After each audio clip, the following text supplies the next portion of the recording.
자, 문제 6번 살펴보도록 하겠습니다. 문제 6번에는요, 문제 자체에서 기억에 들어갈 진술도 가장 적절한 것을 묻고 있는데요.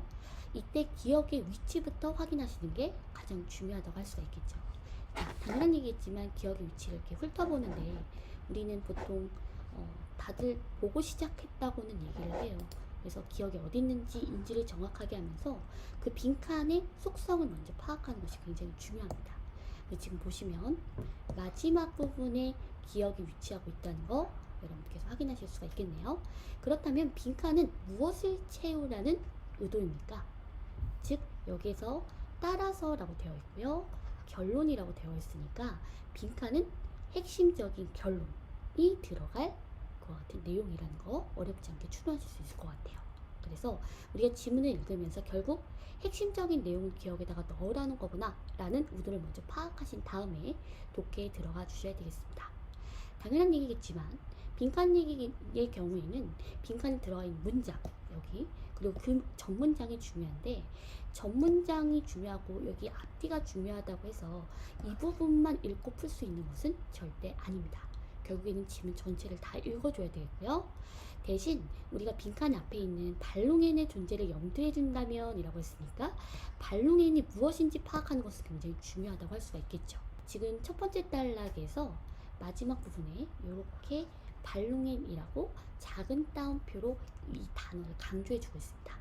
자, 그렇다면 첫 번째 단락에서는 반롱엔이 무엇인지 먼저 확인을 해 주셔야 되겠고요. 그 다음에 이 반롱엔에 대해서 필자가 결국 하고 싶은 이야기는 무엇인지 이 개념을 설명한 이유가 반드시 있을 텐데요. 그와 같은 반롱엔이라는 개념을 통해서 어떠한 결론을 이끌고 싶은가, 그 출제자, 그 다음에 필자의 의도에 집중하면서 지문을 읽어주시면 되겠습니다. 여기서 중요한 건 왜 반롱엔이라는 개념을 끌어왔느냐, 이 개념을 통해서 결론을 어떻게 도출하고 싶은가 능동적으로 사고하시면서 읽으셔야 됩니다. 그리고 저는요, 이런 빈칸 문제, 특히 핵심적인 주제를 나타내주는 문제의 경우엔 절대 선택지를 적극적으로 활용하지 않습니다. 그게 무슨 얘기냐면 최대한 따라서 이렇다고 결론 지을 수 있다라고 했으니까 여기까지 읽고 그래서 결론은 이거구나 제가 먼저 능동적으로 도출한 다음에 그것과 관련된 그것과 가까운 선택지를 골라내는 형태로서 접근을 하게 됩니다. 그 이유는요, 이러한 결론을 도출하는 빈칸 문제일수록 선택지에 의존하여서 하나하나 읽고 판단하게 되면 굉장히 헷갈릴 가능성이 굉장히 크거든요.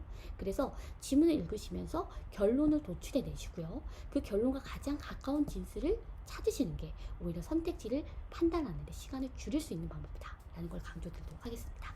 자, 그러면 천천히 지문 한번 살펴보도록 할게요. 자, 첫 번째 단락에서 보니까요, 첫 문장이 흔히들로 시작하고 있습니다. 이거는 통념이죠. 일반적으로 흔히 이렇게 생각하지만 그러나 내 생각은 달라, 이렇게 전개를 할 겁니다. 따라서 이 부분에서는 어떤 소재에 대한 통념을 얘기하는지, 그렇다면 필자는 어떤 것을 뒤에 부분에서 강조하는지를 질문하시면서 읽어주시면 되겠습니다.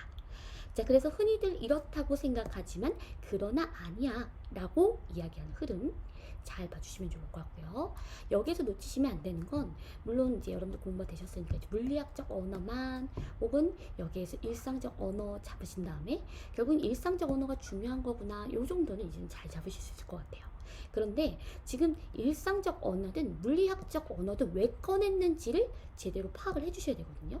근데 우리가 지문을 빨리 읽다 보면 그냥 과학 물리학적 언어가 아니라 일상적 언어라는 거구나, 이런 식으로 너무 크게 읽어 나갈 가능성이 커요. 자, 여기에서는 이 언어를 왜 등장시켰습니까? 지금 과학적 이론이나 가설을 표현하는 과정이죠. 그죠? 그래서 과학적 이론이나 가설을 검사하는 그 과정에 엄밀한 물리학적 언어만을 사용하는 것이 아니라 일상적 언어도 역시 사용될 수밖에 없다라는 게 이 글 앞부분에서 잡으셔야 되는 흐름이라고 할 수가 있겠습니다. 그래서 일상적 언어만 가져가시면 안 되고 지금 과학적인 이론이나 과설을 검사하는 과정 중에서 이러한 언어도 쓸 수 있다라는 거구나, 이렇게 정확하게 의미를 잡아주시면 좋을 것 같아요. 자, 그 다음에 그런데 나왔으니까 이 부분 굉장히 중요하죠. 그죠? 그런데 이하는 힘줘서 읽는다. 자, 그 뒤에 부분에 보니까 발롱엔, 즉 일상적 언어를 연결해 주면서 일상적 언어의 특징을 강조해 주고 있습니다. 감각적 경험을 표현하는 이라는 걸 보시는 순간 우리 세트 단어 떠올려 주셔야 될 것 같아요. 뭐가 생각이 나시나요? 주관, 그렇죠? 주관, 객관, 요거를 먼저 떠올려 주셔야 될 것 같아요. 그래서 지금 보시면 과학적 이론이나 가설을 검사하는 과정에서 물리학적 언어를 쓰는 경우, 그리고 또 그게 아니라 지금 일상적 언어를 쓰는 경우, 이 성격이 주관, 객관으로 나눠지게 되거든요. 그래서 일상적 언어를 설명하면서 경험을 표현한다, 감각적 경험을 표현한다, 이렇게 얘기해서 주관적 범주에 조금 더 가까운 언어들을 언급을 해주고 있습니다. 따라서 여러분들은 일상적 언어와 관련된 진술을 설명하는 가운데에서 조금 더 주관적이라는 거네, 그리고 물리학적 언어는 그에 비해 객관적이라는 거네, 이렇게 빠르게 의미를 처리하고 그 용어들을 설명하는 데 있어서 뉘앙스나 그 다음에 필자가 이야기하고자 하는 방향성을 명확하게 잡고 가실 필요가 있겠습니다. 자, 매우 불명확하고 엄밀하게 정의될 수 없는 용어들이 포함되어 있고, 그렇기 때문에 이러한 용어들을 발롱엔이라고 부른다. 그러니까 결국 매우 불명확하고 엄밀하게 정의될 수 없다. 이거를 지금 매우를 통해서 강조해주고 있거든요. 매우라든지 엄밀하게 이런 표현들을 통해서. 그래서 지금 이 첫 단락에서 우리가 일상적 언어에서 포인트를 잡을 때 굉장히 감각적이고 그 다음에 경험적이기 때문에 주관적인 속성에 가깝구나. 그렇기 때문에 매우 불명료하고 엄밀하게 정의될 수가 없는 속성을 가졌구나. 이 부분 정확하게 의미 처리를 해주셔야 되겠습니다. 자, 제가 이 간단한 문제를 이렇게 꼼꼼하게 설명을 해드리는 이유는 이제 우리 시험이 얼마 안 남았기 때문에 첫 단락을 읽는 것부터 해서 지문 읽는 거를 다시 한번 점검하시라는 의미에서 이렇게 조금 천천히 설명을 해드리고 있어요. 자, 그래서 지금 보시면 여기 부분을 어떻게 처리하셨는지 다시 한번 확인해 주시면 되겠고요. 정의할 수 없는 이 포인트예요. 아셨죠? 정의될 수 없는 용어다. 그게 바로 발음입니다. 이렇게. 자, 그 다음에 두 번째 단락 한번 보도록 하겠습니다. 이제 과학적 이론이나 가설을 검사하는 과정에 이와 같은 발롱엔이 개입된다고 보자. 지금 처음부터 계속해서 과학적 이론이나 가설을 검사하는 과정에서 라는 내용이 반복해서 얘기를 해주고 있고요. 일상적 언어와 같은 모호한 그런 발롱엔이 개입되었을 땐 어떻게 됐을까? 라는 겁니다. 보니까 논리적인 관계가 무엇인지 결정할 수가 없다라는 내용이 나오네요. 그죠? 그리고 즉 하면서 다시 한번 강조해 줍니다. 미결정적일 수밖에 없다. 그러니까 증거와 가설 사이에 논리적 관계가 무엇인지 결정할 수 없고 미결정적이다 라고 얘기해 주면서 그 이유를 밝혀주고 있습니다. 항상 우리가 핵심적인 내용이라고 하면 이유보다는 결론이 더 중요하잖아요. 결론과 그걸 뒷받침하는 이유니까 여기 부분이 가장 중요한 내용이라고 할 수가 있겠네요. 결국 발롱엔이 과학적 이론이나 가설을 검사하는 과정에서 개입되게 되면 증거와 가설 사이의 논리적 관계가 무엇인지 제대로 결정할 수 없겠구나. 그 얘기고요.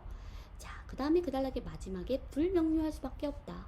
그래서 그 단락의 마지막에 아무리 발롱엔 그 자체를 상세하게 정의한다고 하더라도 엄밀하게 규정할 수는 없다는 것이다. 이 얘기 계속 반복해서 첫 단락에 이어서 반복해서 제시를 해주고 있습니다. 자, 그러면 첫 단락과 두 번째 단락에서 여러분들께서 생각하셔야 되는 건 그럼 이 발롱엔을 통해서 어떤 결론을 도출해내고자 하는가 마지막 단락에서 제시되겠네 라는 생각으로 읽어주셔야 되겠습니다. 자, 일단 논리 실증주의자들과 포퍼에 대해서 설명을 하고 있는데 이거는 필자와 반대되는 견해죠. 우리가 궁금한 건 필자이기 때문에 이들이 등장을 하는 순간 이 견해와 필자가 다른 이야기를 할 거라는 것을 생각을 해주셔야 되겠습니다. 자, 그래서 지금 증거와 가설 사이의 관계를 논리적으로 정확하게 판단할 수 있고 가설도 정확하게 검사할 수 있다고 생각했지만 그렇지 않다라는 게 필자가 하고 싶은 이야기죠. 그렇죠? 증거와 가설의 논리적 관계에 대한 판단을 위해서는 증거가 의미하는 것이 무엇인지 파악하는 것이 선행되어야 되는데 발롱엔을 염두에 두면 이렇게 증거가 의미하는 것이 무엇인지 제대로 파악할 수 있나요? 없나요? 제대로 파악할 수가 없죠. 그렇죠? 그렇기 때문에 증거와 가설의 논리적 관계에 대한 판단은 제대로 이루어질 수 없다고 할 수 있겠습니다. 지금 제가 빈칸을 쳐다보면서 얘기한 게 아니라 여기 있는 문장을 보면서 결국에 필자가 얘기하고자 하는 바가 무엇인지 도출을 했죠. 그렇죠? 그런 다음에 선택지를 봐야 여러분들이 선택지에 대한 판단이 빨라지는 겁니다. 다시 정리 좀 해볼게요. 지금 마지막 단락에서 결과적으로 얘기하고자 하는 부분은 이 부분이었어요. 증거와 가설의 논리적 관계에 대한 판단을 제대로 할 수 있느냐, 그리고 그걸 통해서 가설을 정확하게 검사할 수 있느냐, 이게 포인트였습니다. 자, 그런데 이와 같은 증거와 가설의 논리적 관계를 제대로 하기 위해서는 어떤 게 선행되어야 된다고 얘기하고 있죠?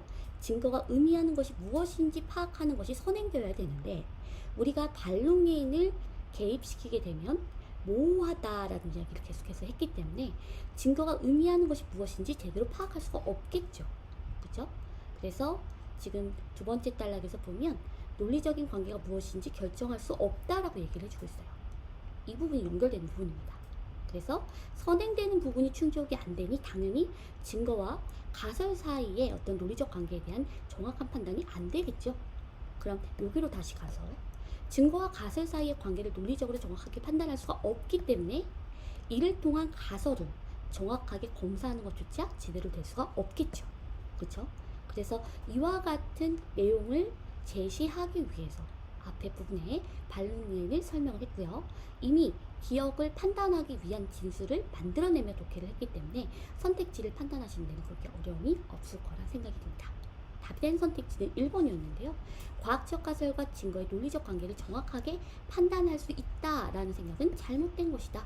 그게 안 된다고 했었으니까 답이 된 선택지는 1번이 되겠습니다.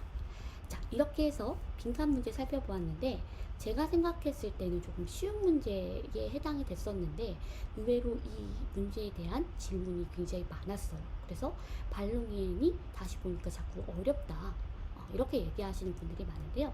아마 그런 친구들일수록 지문에서 능동적으로 자신의 결론을 도출해내면서 기억을 채워간 것이 아니라 기억에 어떤 게 적절할지 선택지를 하나하나 확인을 하면서 이거 애매한데 이것도 낼 수 있을 것 같은데 이것도 가까운데 라는 생각을 하셨던 것 같아요. 하지만 가장 적절한 결론을 도출하는 데 있어서 여러분들께서 하셔야 되는 것은 빈칸은 이미 지문을 만들면서 능동적으로 빈칸에 대한 진술을 만들어내는 것이다 라는 것을 꼭 기억해 두셨으면 좋겠습니다. 그리고 기억에 해당되는 부분이 마지막에 있다고 해서 여기만 읽어내면 절대로 안 되고요. 지금 보신 것처럼 두 번째 단락에 있었던 내용을 연결을 하면서 도출을 하고 있기 때문에 항상 지문 전체를 훑어보되, 즉 첫 번째 단락과 두 번째 단락은 빈칸이 없는 이 부분은 조금 더 약하게 처리를 하되 빈칸을 위해서 꼭 필요한 진술들이 있었을 거라는 걸 염두에 두시고 접근해 주시면 되겠습니다. 자, 이렇게 해서 우리 문제 6번 빈칸 문제 마무리해 보도록 하겠습니다.